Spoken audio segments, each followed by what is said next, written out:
There are still people joining, so welcome to honor the time of everyone who has come today.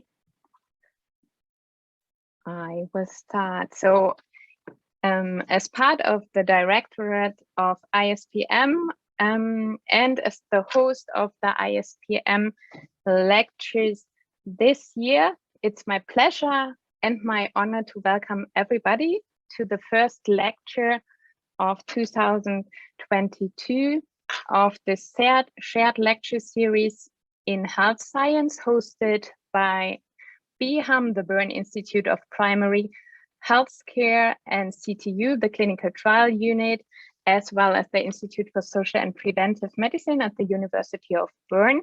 And welcome to all the guests we have today. I see some familiar faces and also some new names on the list, and you are all very welcome to this series. It's also my pleasure as the head of the research group on community health and healthcare system research to welcome you all.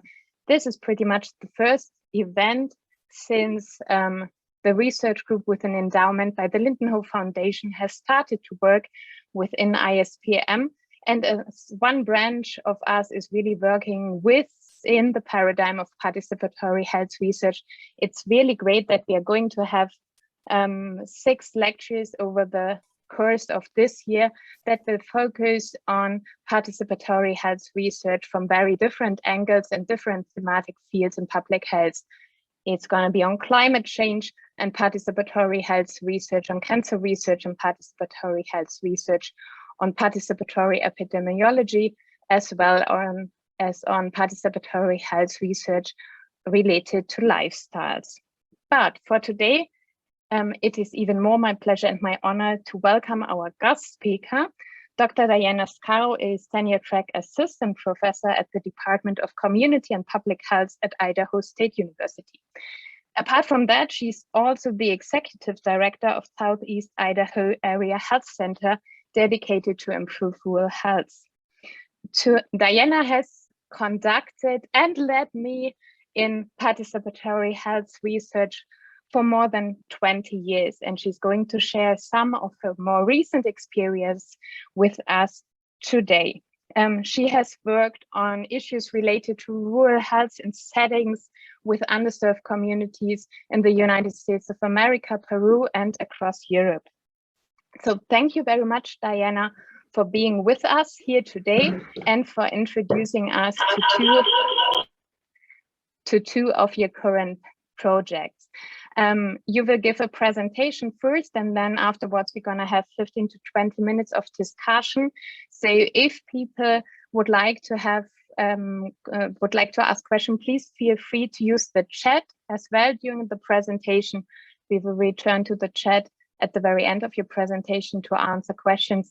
And then afterwards, if you just click on your camera and raise your hand to show that you want to join the discussion, please feel free to do so. And now the floor is all yours, Diana. Thank you. Thank you so much, Annika. It is really an honor and a pleasure to be here. I'm just going to go ahead and share my slides, and we'll go ahead and get started.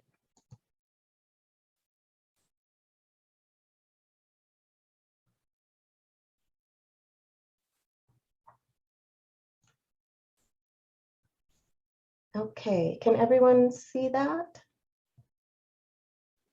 Yes, thank you. Okay, thank you so much.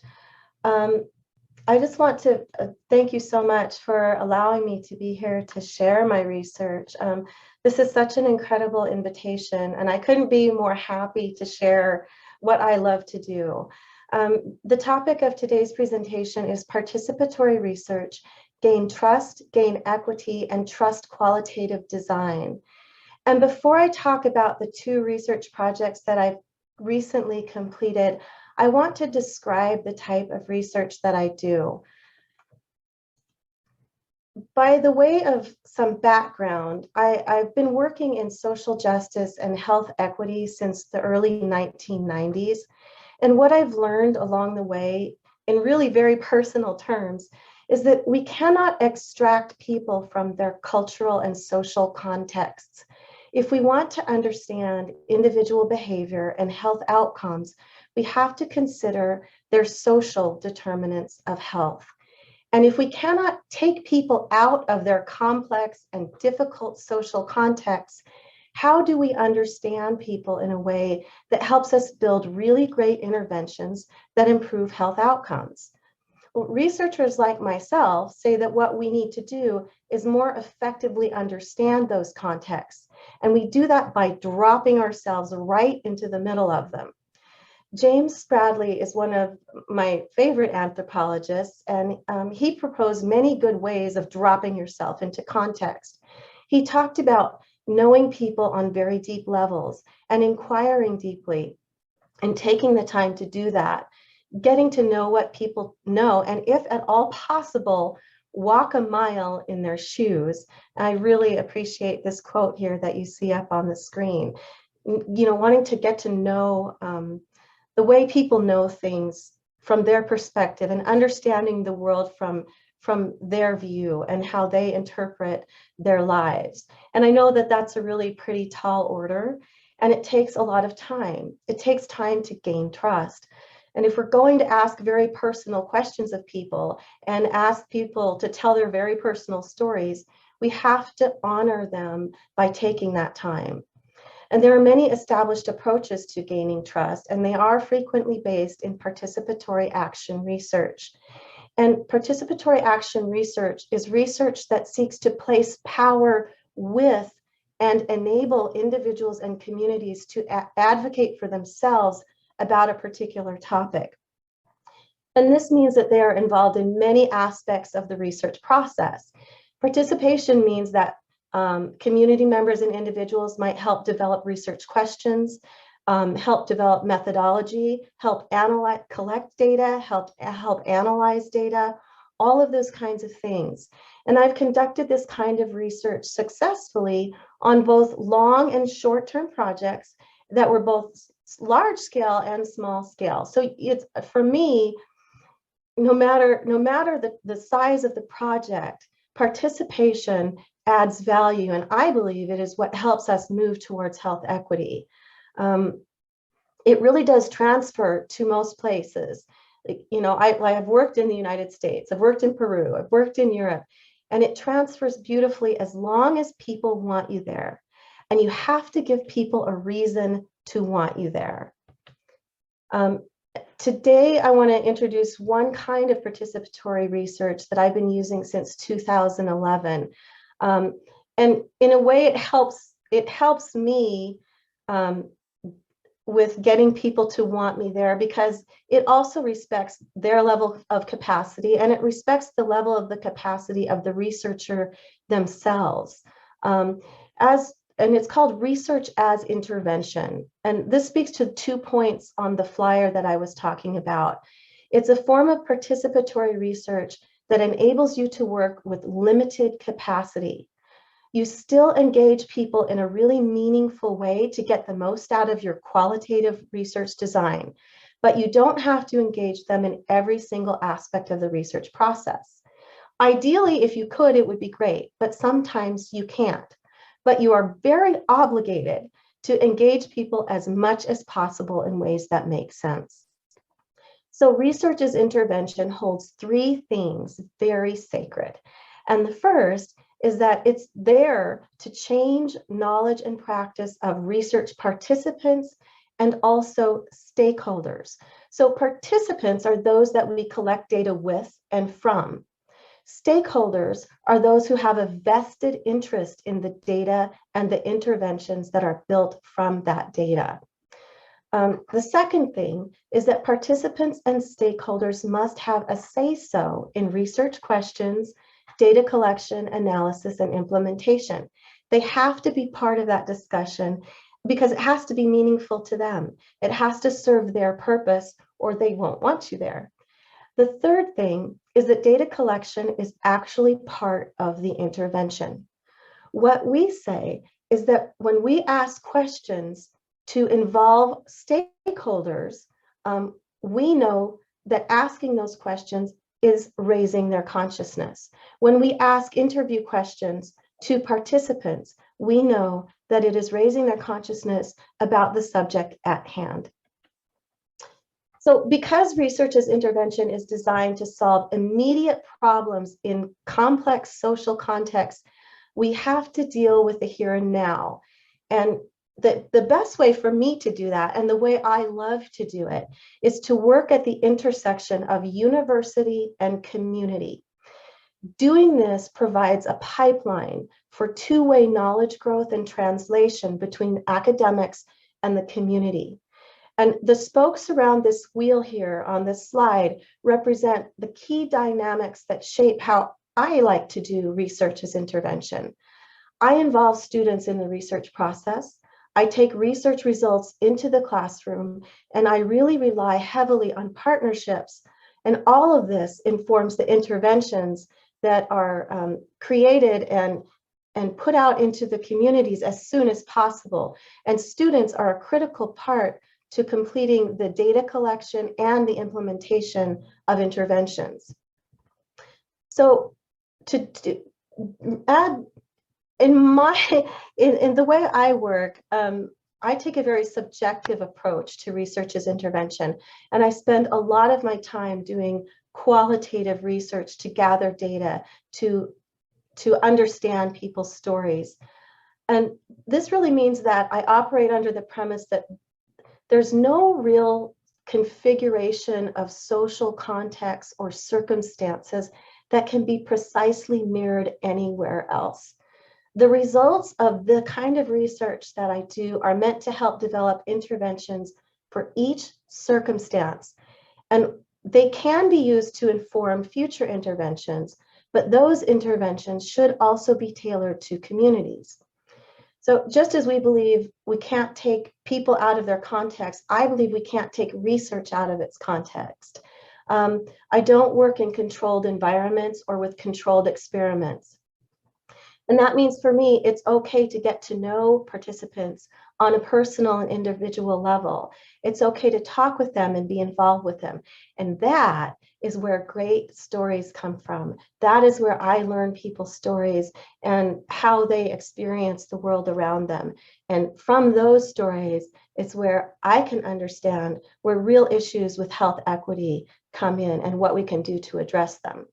And this leads me back to methods.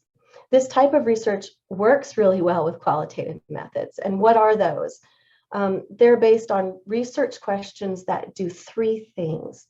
The research questions that I ask explore, describe, and explain people's thoughts, opinions, and ways of understanding their unique health circumstances. So instead of asking number-based questions like, how many times did you wear your mask to the store? We ask experiential questions like, what made you decide to wear your mask to the store? And there's a whole list of ways of gathering this kind of information. You can see some of these here on the slide, and I'm happy to talk about them a little bit later. I do want to say that even though I focus so much on qualitative work, it doesn't mean that there are things that cannot be measured. I definitely measure things. I've taken fasting blood glucose, heights, weights. I've measured water quality and likability of programming. So this kind of approach does lend itself to mixed methods. In terms of analysis, when I analyze qualitative data, I'm looking for themes, I'm looking for stories, I'm looking for rich, specific language that can help explain why people do things the way they do, or where power dynamics are that are stopping people from doing things. So for example, I might, from talking to a person, get to understand that they don't wear a mask when they go to the store because they're feeling threatened by a family member, because it's a political issue in the home. And that's the kind of thing that I'm looking to get at. So now that I've shared my approach to doing research, I'd like to share two examples of how I've been using research as intervention in rural and underserved Southeast Idaho with amazing teams. And I love that about this process. It's a very collaborative process, and it is a consensus-based process. Both the projects that I worked on underwent rigorous processes of identifying research questions, pilot testing interview questions, using analytical frameworks, and ensuring trustworthiness.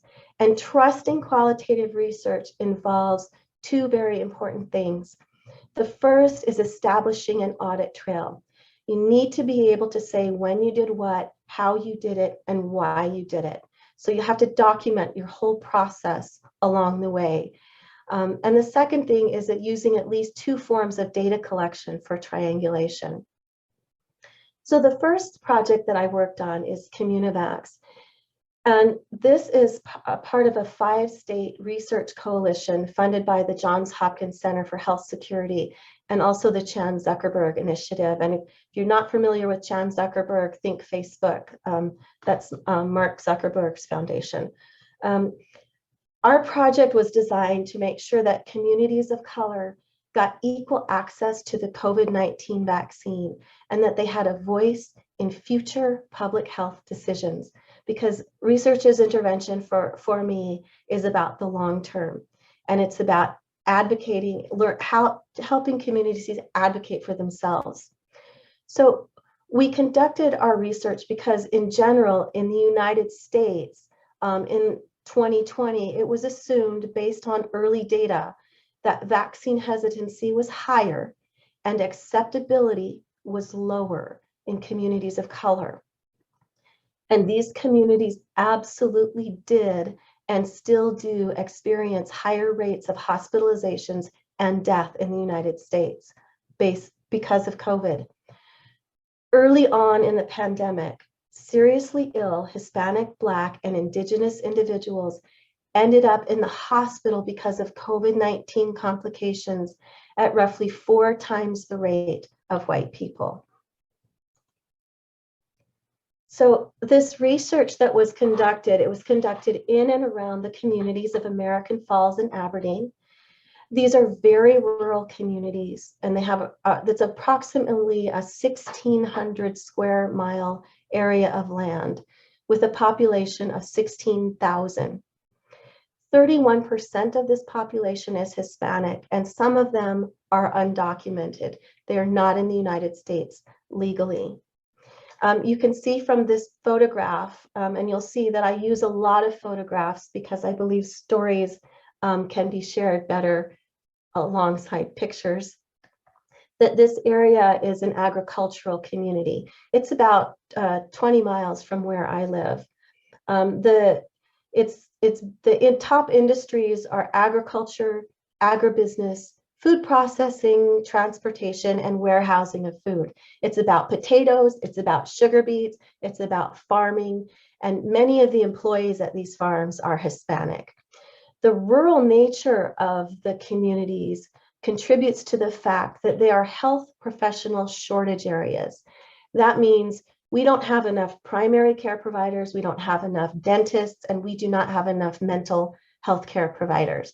There are not enough providers to serve this community. And during a pandemic, you can imagine how challenging that is. We have literally months of wait times for people to get into mental health care in our little communities here. People are waiting months, and mental health is a serious problem right now. The pandemic is not over. Access to care is also further limited in the Hispanic community because 41% of Hispanics aged 19 to 64 are uninsured. In the United States, we face a lot of challenges with the uninsured population. It's really a sad thing. If you are undocumented and you are not insured and you go to the emergency room, they will not treat you unless it's life-threatening.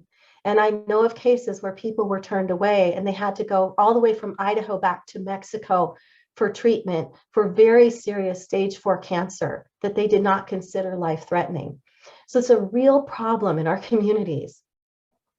In late 2020, Hispanics in Idaho had a 20% higher rate of hospitalization due to COVID than should have been expected based on the proportion of the population that they represent. This is to say this is a problem.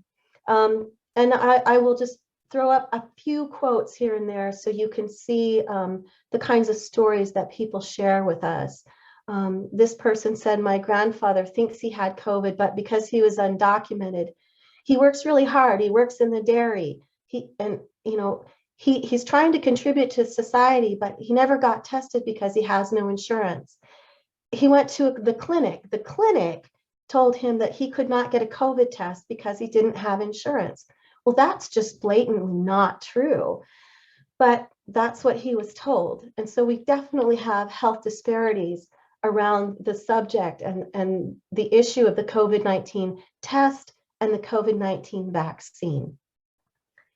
So we conducted this research as intervention project to address some of these disparities. Our purpose was really threefold. We wanted to raise awareness of, access to, and acceptability of the COVID-19 vaccines that were just starting to roll out when we started this process. We wanted to strengthen national and local vaccination efforts, and we wanted to develop sustainable solutions to health inequities that existed way before the pandemic ever started. So to achieve this, we employed our research as intervention strategy rapidly. We had to do it really quickly. So while we were gathering our data, we were also implementing interventions that engaged community members as much as possible. We hired and trained 20 students from Idaho State University, 20 students, to conduct and analyze qualitative ethnographic interviews in the study community. Between February and May of 2021, our 24-member research team conducted 89 interviews and 3 focus groups. Interestingly, regarding all of this data and everything that we collected, we shared our processes with 6 other locations in 5 states in the United States. We all shared the same type of data analysis process, and we all used a similar code book to come up with the themes that I mentioned earlier. And I'm happy to talk about that as well. I was part of developing that code book, and it was a very interesting and affirming process. So I want to just hover a little bit on the research team, because this is part of our intervention. Building this research team was part of the intervention. We had to take time to do this right, and the team included an incredible community leader named Patty Torres, and we worked with Patty 15 years ago when we ran another project in the same area. We had trust because we had a relationship, we had a bridge person. And my co-PI, Dr. Elizabeth Cartwright, was from anthropology. I am from public health. And our other team leader, Tamara Bassett, was from global studies and languages. This is super critical when we think about developing interdisciplinary teams. Our 19 students came from a variety of future health professions, including medical anthropology, public health, pre-med, health sciences, healthcare administration, physical therapy, pre-pharmacy, and med lab science. They all were learning not only about COVID-19, they were learning about other medical professions.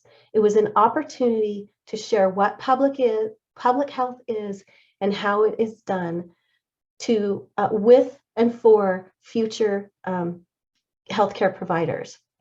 So also part of our intervention, half of our team members were from the communities in and around American Falls and Aberdeen, Idaho.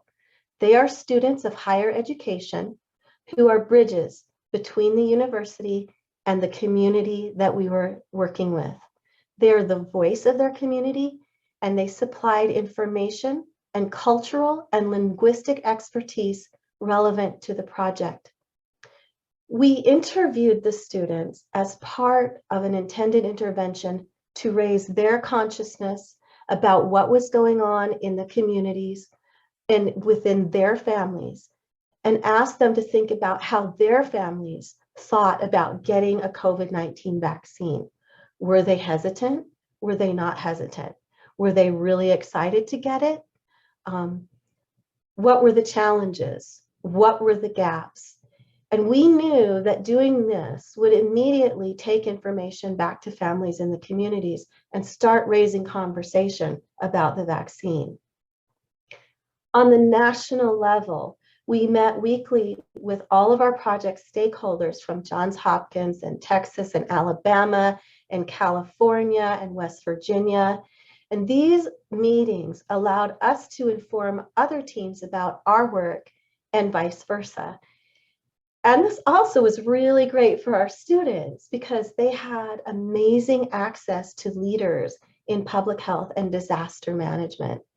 They met the Johns Hopkins team. They are listed as authors on our Idaho National Report. And because of the great work that they did, 5 of the students were hired into internships to work at health clinics and the public health department to carry on what they are learning and integrating that new knowledge for the future of health professions in our community. This advanced their careers and their ability to represent their communities in a way that was evidence-informed and was trusted by their family members. So regarding interventions that went beyond what we did with students, we were able to take the information that we gathered from all of those interviews in real time back to our collaborators at our public health department. And they serve an 8-county area around these little communities. This little flyer that you see on the screen made such a huge difference because it says one simple thing. It says a lot of stuff, but the most important thing that this flyer says is that you do not need to bring any form of paperwork with you when you come to the public health department and you get vaccinated. You don't need to bring proof, you don't need to bring ID. You don't need to bring proof that you're legally here. You don't need to bring an envelope saying that you have an address, nothing. And that is so different from the way the rest of the state was operating. When you go in and you get a vaccine anywhere else, people say, I want your driver's license and I want your insurance. And it's scary. It's just scary. And think if you're not there legally, how terrifying that would be. And it wasn't just that we helped them create this flyer. Remember, we had students from the community to take the flyer as formal documentation back into the community, have discussions and say, look, it doesn't matter if you know someone who's undocumented. You don't have to worry. Nobody's going to ask you about that if you go to the public health department. This is a safe thing to do. We care about you and we protect you. And that's super important in these communities that feel very, very marginalized. Partially too, because of the information that we collected through this process, the public health department shifted its focus from conducting really big mass vaccination clinics to going to all the local farms where the Hispanic farm workers live and work, and allowing them to get vaccinations right on site at work. And this did a couple of things. It made it easier so people didn't have to take time off work because they could not afford to do that, or they wouldn't be able to feed their families. But it also developed a relationship between the employers and the employees. And those employers who may have been more reluctant to get vaccines now we're part of a larger movement and recognize the importance of community, the importance that if you get a vaccine, you're going to be able to work longer. And we all need each other, and we're all in this together. So this is just a quote from one of the individuals we interviewed saying, you know, 2 of my mom's uncles passed away from COVID. They weren't able to have funerals. They weren't able to be visited by family. This is a quote from somebody who lives binationally. They live they live in Idaho, but they also live in Mexico. And this is a very common theme for our Hispanic farm workers in the area, that they live in two places, and I'll talk more about that. But because of this transnational experience, the fear of deportation and the fear that people experience for other family members is really, really palpable. And we had to be very sensitive to that. Now, I will say not everybody is undocumented, but there is still a lack of trust in the community for those who are undocumented. Many of the people are settled out, but they have family members who are living in this very fragile space, and they want to protect them. The sense of family is strong. So the weakest link can guide whether someone decides to go get vaccinated or not. And we needed to be especially attentive to that. So, okay. So that's the research process. And now I just want to spend a couple of minutes talking about the results from all of that data analysis that we did, generating those themes. The analysis focused on experiences with COVID-19 and perceptions about the vaccine. And I'll just talk about 4 things that we learned from that analysis. First thing, we learned that in the Hispanic community, there is a high drive to be acknowledged of being a member of Southeast Idaho community, society, and culture.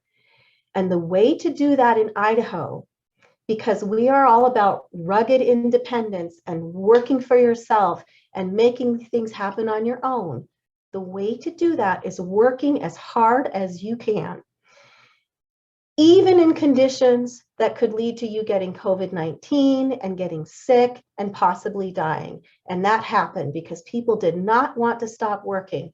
It showed their value to the community. Like one person said here, we were essential workers of the ranch and we just kept working. We didn't stop. Thank God we did not stop even one day. And I just think of that. They worked through sickness. They plowed through. And, you know, they were getting other people sick, and it was just very challenging. But people were willing to get vaccinated so they could continue working. Vaccine hesitancy was low. Acceptance was high. Second, we learned that many study participants, not only physically, but emotionally and psychologically, lived in 2 countries. They lived in the United States. They lived in Mexico. And the people, their family members in Mexico, were experiencing horrible circumstances. And this made them feel very sad. And it made them feel helpless. One of the people that we interviewed had lost her grandmother, and she actually, during the pandemic, took her grandma all the way from Idaho to Mexico so she could be buried there. And while she was in Mexico, she lost 3 other of her loved family members. 3 of them died around her. It was just chaos. And she had to leave all that. She couldn't help. She had to come back to Idaho. It devastated her. The third thing that we learned was that vaccination data is horribly unreliable sometimes. The state of Idaho did not start collecting race and ethnicity data until late February of 2021. And this is about a month ago when I took this statistic, but there was no ethnicity data for 29% of those who had been vaccinated. There's no consistent uniform collection of ethnicity data around testing or vaccination. Yeah, that's unfortunate. The last thing we learned was that in the state of Idaho, and think of the context of the United States, and think of that rugged individualism, and think about the idea that people don't, a lot of people in Idaho don't believe in social programs. They don't believe in the government supporting you. You're supposed to do it yourself. We learned there is a huge lack of political will for public health. And I mean, what I'm saying here is that right in the middle of the pandemic, the state of Idaho stopped funding public health. The portion of the money that was coming from the state now has to fall on our smaller governing bodies, our counties. And these counties don't necessarily have that money. So the state of public health in Idaho is very fragile right now. And of course, if you've read anything about the United States, mask mandates are nearly impossible to implement. And those rugged individuals out here in the West, they're not going to wear a mask if they don't want to. And, you know, I watch it all around me. So it's just something that is taking place. So what does this all mean for Idaho? Well, it really changes who needs to be the focus of acceptability interventions. At the outset, there was this assumption that communities of color were the ones who may not accept the COVID-19 vaccine. The fact of the matter is, it's the highly politically conservative, rugged individualist population in the state that is hesitant. And that is the population that is putting the skids and stopping effective vaccination coverage. We have to understand that better. And we have to build interventions that address the non-Hispanic white population in the same ways that we would build interventions to address the Hispanic population. All of the things that we hold true for one should be held true for the other. We need to understand, we need to have conversations, we need to get people's stories. Second, we need to cultivate political will when it comes to population health. And we're doing this in a number of ways. Because I'm the executive director of the Area Health Education Center, every year we train 30 health professions students who come from 21 health disciplines. And we're using the training as a platform to promote the viability and the visibility of public health, to really help people understand what it is. Because if somebody's working as a physical therapist, they have had very little exposure to public health. We have to change that from within, and we have to change it generationally. Finally, community university partnerships that engage students who will be future healthcare providers and future community professionals also create evidence-based communication channels between the students and their families, and they connect the university and the community. And in all of this, for me, in this project, in every project that I do, it's the stories that make a difference. It's the connecting of people's words and watching their faces and taking pictures of their environment and actually being a part of it, because I'm from this community. I've lived here 20 years. I understand a lot about it.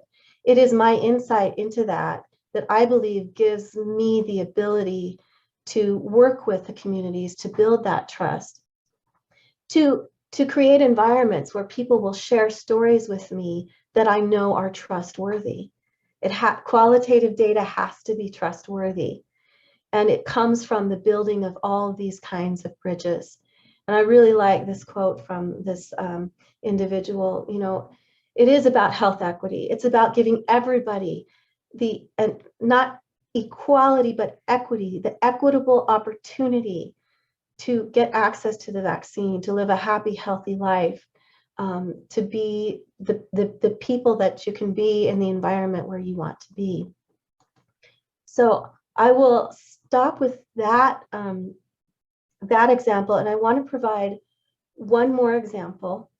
And this is a shorter example, but the reason I want to share this one is not so much for the data collection process, but for the data outcomes. So you can see what we produce, because I think the production of materials after you've done a project are very important to knowledge dissemination and knowledge translation. And this project was called Addressing Behavioral Health Through Telehealth During the COVID-19 Pandemic. And the purpose of this was really to understand how people who provide mental health services if they're in a hospital or if they're in a private clinic, how they are dealing with transferring from individual in-person appointments to appointments over Zoom or over any other kind of platform. And this is a picture that was taken from the project. We wanted to understand people's experiences. We wanted to generate policy recommendations, and we wanted to raise the issue that this is a challenge, that this is a huge transition that our providers are being asked to undertake. And so in concert with the research as intervention approaches, we identified stakeholders for this group too. And we asked those stakeholders to be part of a steering committee to guide the development of our research questions and our whole research process. And this steering committee was responsible for going back to their respective disciplines and actually shaping the way telehealth was implemented. So we had clinical psychologists, medical anthropologists, hospital administrators, and suicide prevention specialists.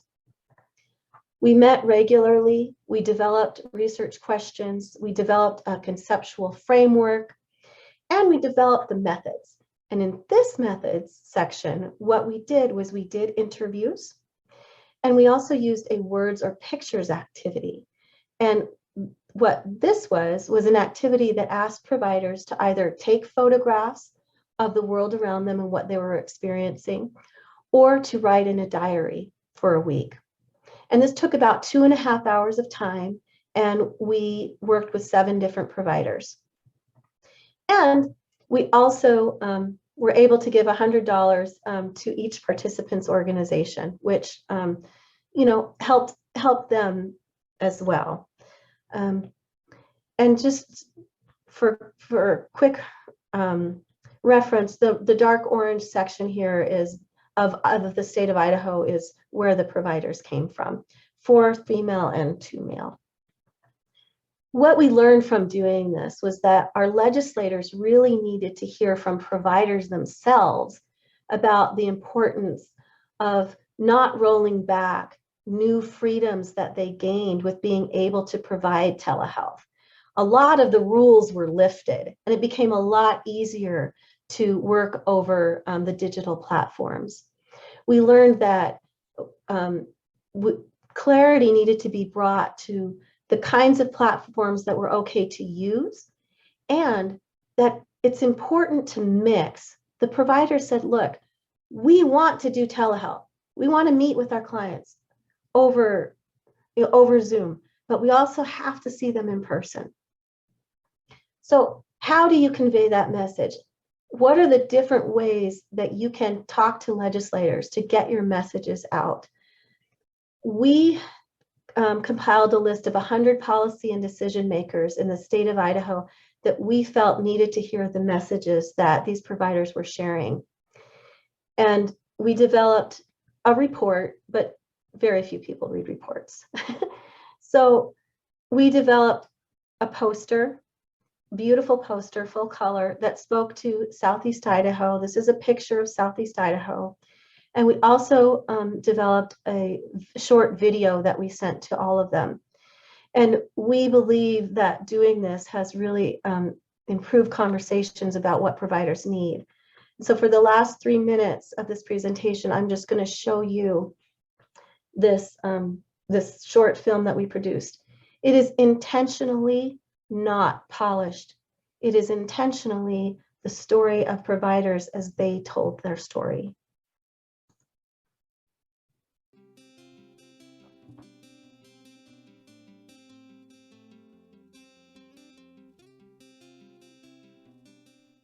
In 2019, the world was hit with a rapidly spreading, deadly virus. COVID-19 brought with it illness, isolation, anxiety, and uncertainty. We talked to 7 healthcare providers in Southeast Idaho. These are their words and some pictures about their experiences providing virtual care during the COVID-19 pandemic. The state passed sweeping temporary legislation aimed at giving providers the ability to care for the people of Idaho through virtual care services for the duration of the pandemic.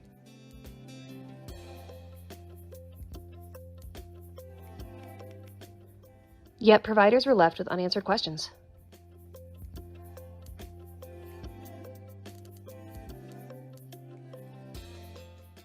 Where can I practice?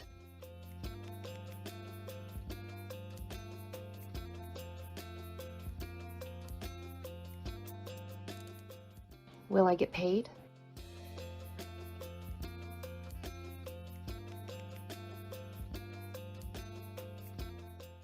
This has left providers uncertain about the viability of their businesses and their ability to practice virtual care.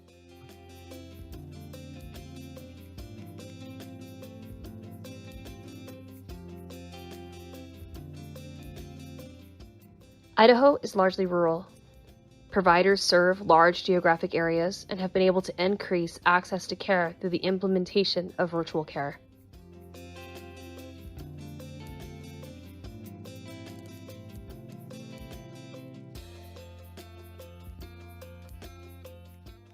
Their clients experience a range of conditions and challenges, from ADHD to addiction recovery to severe trauma.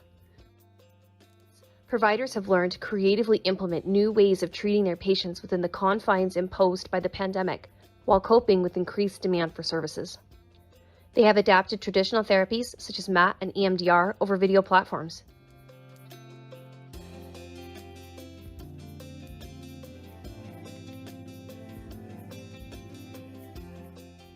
Bedrooms and home offices have become spaces of care.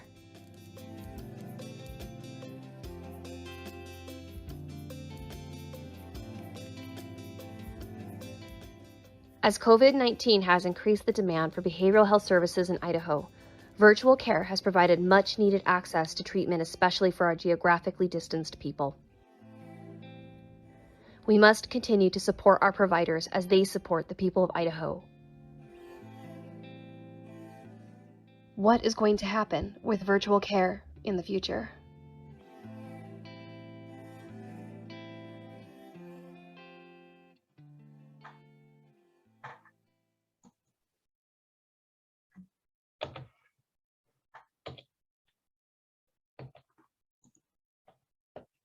So, yes, thank you. I just wanted to say that that story was intentionally created for people who you don't want to tell what to do. So instead of telling them, this is what we need to do, we asked them what to do, because we knew that they were very strong leaders in their communities, and they have their own ideas and opinions, and we did not want to disrespect that. So the video was intentionally designed to foster discussion, but not push people too hard. So anyway, thank you all for allowing me to share these experiences with you. Thank you very much, Diana, for sharing these insights into your research, and you also from researchers' intervention. And you might not know that, but you also touched upon an issue we've been discussing quite a bit at ISBM, at least, about how to improve knowledge translation and dissemination, which was the topic of last year's series, and issues like lay summaries, policy briefs, art and artifacts for knowledge dissemination and translation is really something that we care about and discuss among us. And I think that was a very nice insight how to do a policy brief without doing a policy brief. So thank you for sharing that. But I will give the floor to everyone else who has a question. And there is one question already in the chat referring to the first study on the vaccination. And Katharina Wapnitz asked, I allow myself to read that out. Sorry if I missed it, but how long did it take to analyze that many interviews? How many people were involved in the analysis, and what method did you use? So if you want to talk a little bit about the method, and then please just switch on your cameras and raise your hand to ask further questions and give your comments. Thank you for that question. It was a very long process. We, along with all of the other teams in the 5 states, developed a code book and we used a qualitative data analysis software called Hyper Research. And each team decided how to analyze their data based on their configuration of teams within their state. We all collaboratively developed a code book that we used to, after we had transcribed and translated and back translated interviews, we all used the same code book so we could compare data across states. And we are in the process of doing that. For us, it took a very long time. And the reason it did was because we wanted to teach all 20 students how to analyze data. We think qualitative research and understanding the world from a qualitative perspective is so important that we wanted them to dive into their stories. We wanted them to do the interviews, and then we wanted them to go back and read it and reread it again. And we used, I did some short videos, and we worked with Johns Hopkins to train the students.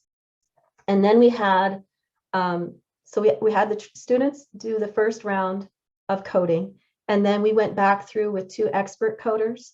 And then I served as the third reliability coder for inter-rater reliability. And it took us a couple of months, and it was a lot of work. Thanks. Sophie, I see you raising your hand. Go ahead. Yeah, thank you, Diana, for this very interesting and inspiring talk. And I may have a very specific question, but I was wondering about the student researchers being both kind of in an emic and an ethic, so insider and outsider position. Were they put into some kind of tension field in this role? And if so, how did they or how did you as a team overcome this factor? Yes, that's a great question. For us, it involved we met weekly with the students, and we met individually with the students. And it's always important in qualitative research that you have time for that reflection.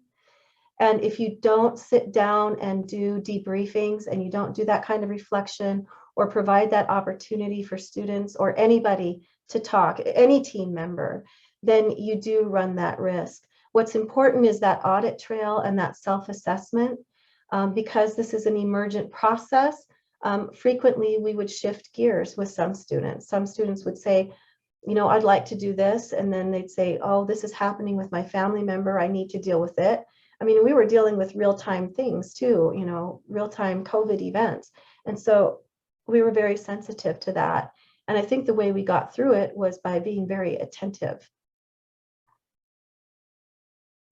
Thank you so much.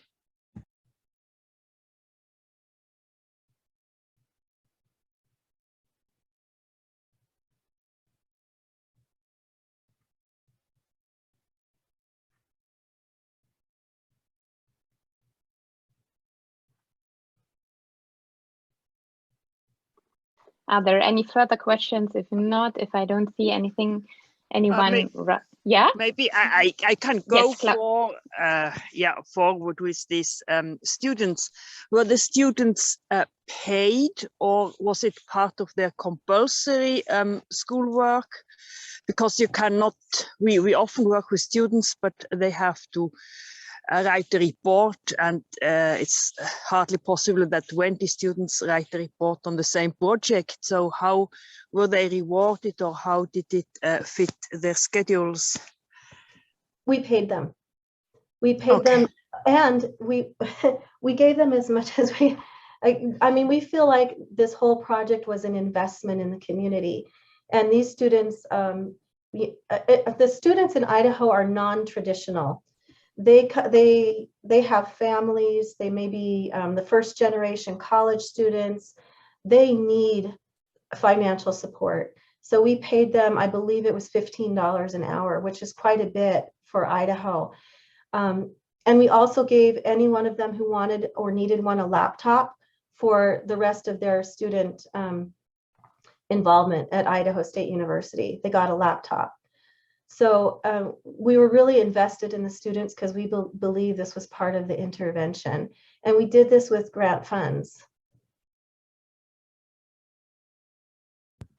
That's really great. I think because you, in a way, you paid more than the most efficient design would have been, because you had to train 24 people to do a couple of interviews each, while 2 people could have done 40 each, which would have been much cheaper for you. But I really think the design, doing a research project, which at the same time raises awareness about among the population being researched upon and among the students, which are the new generation, is just great. And I think this is how we should try to do most of the research. Actually, I wanted to comment maybe a little bit on Claudia's comment, if possible, because let's say when we use, I mean, your research, Diana, is incredibly diverse. Like, it's a social fabric of the society you're looking at and trying to tailor the health intervention. And we often use qualitative research for a simpler framework. So like finding out if our questionnaires work, or something much more, much simpler in scope. And so I was wondering, and so I think this is where Claudia's comment is so crucial, that if you may be looking for a social fabric, you need that incredible scope of your students. Or maybe if you do health-related research that's a little bit more narrow in scope, we can profit from having 1 or 2 students without losing the value that qualitative research has. So maybe you can comment on variety of projects you had, and maybe how you deal with these things. Sure. So I'm working on a project now that addresses sexual assault intervention. And even in that project, we couldn't travel. We had planned on traveling and using students to actually do interviews with other students, because that would make sense. That's the right population to work with on a college campus. But we couldn't do that. So what we ended up doing was training students how to interview policymakers and faculty members and staff members, and getting a dialogue going between faculty and students, which I think is really, really important. And that involved 2 students.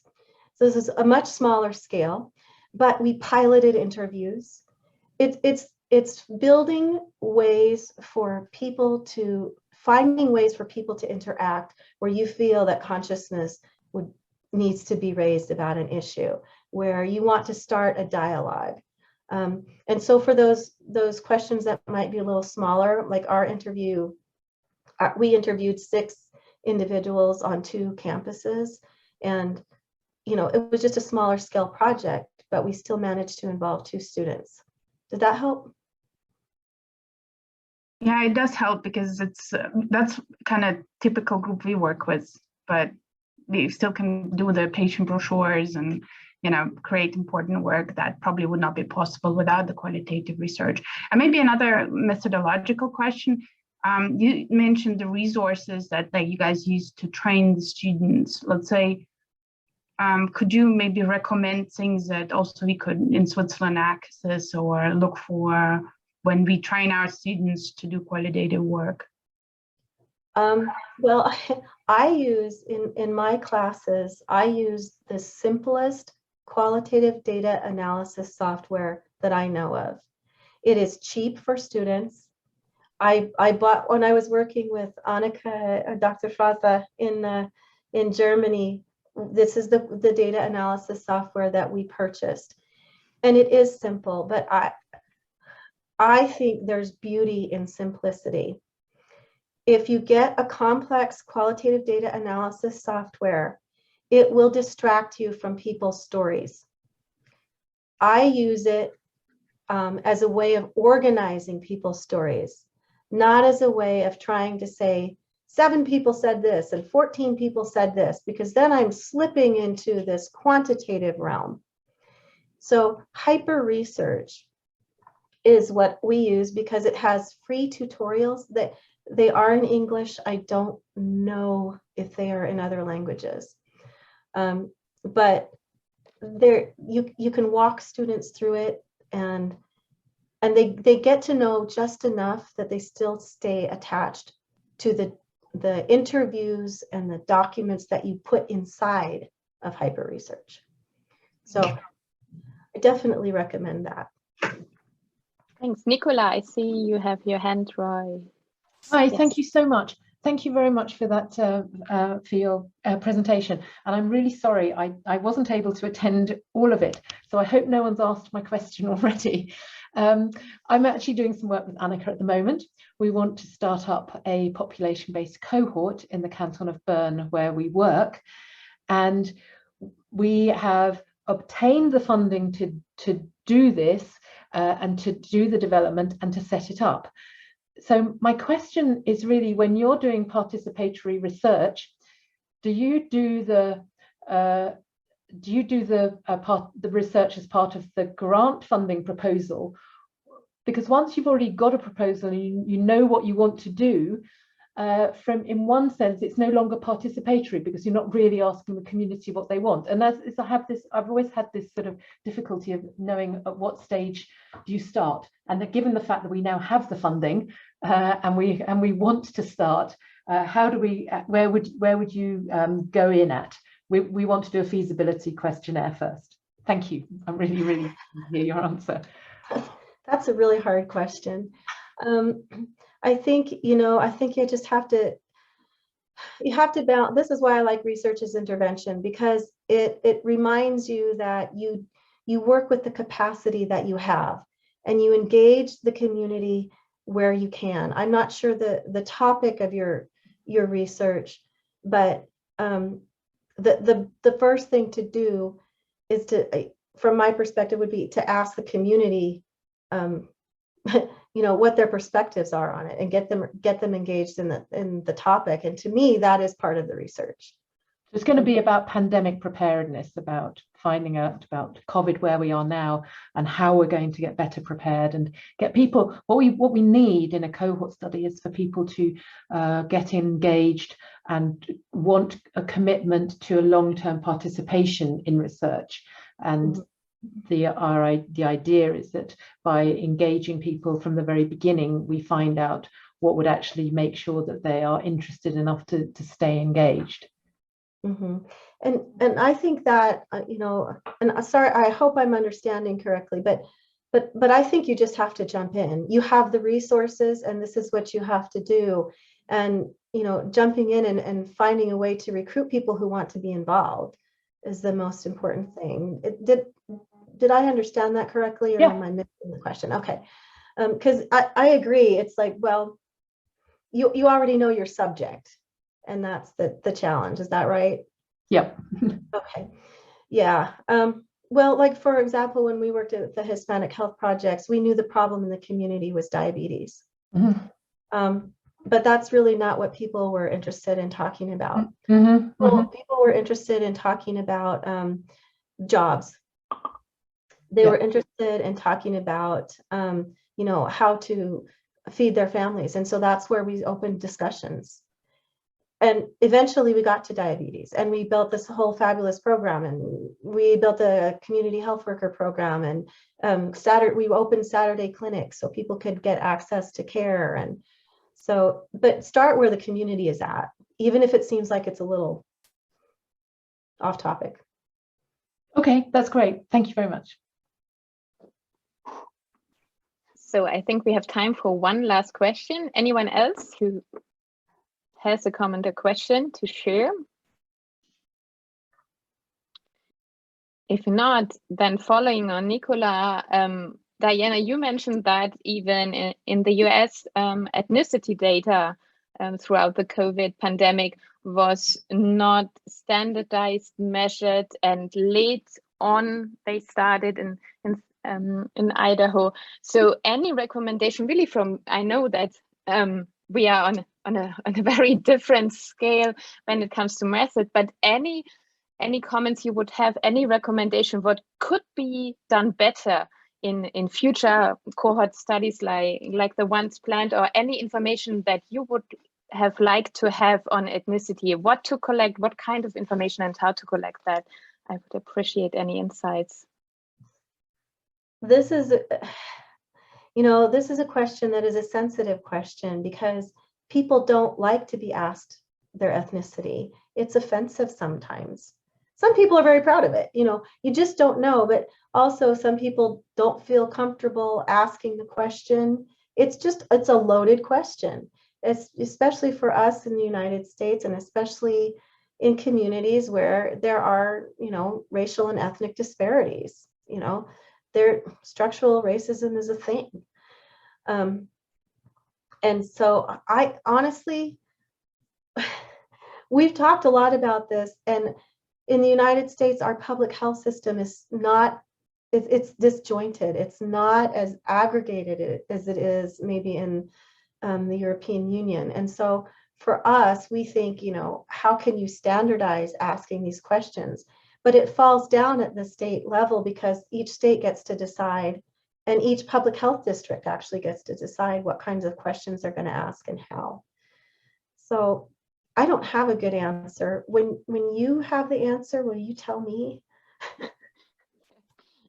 We probably get back in touch about this and everything else. Yeah, thank you.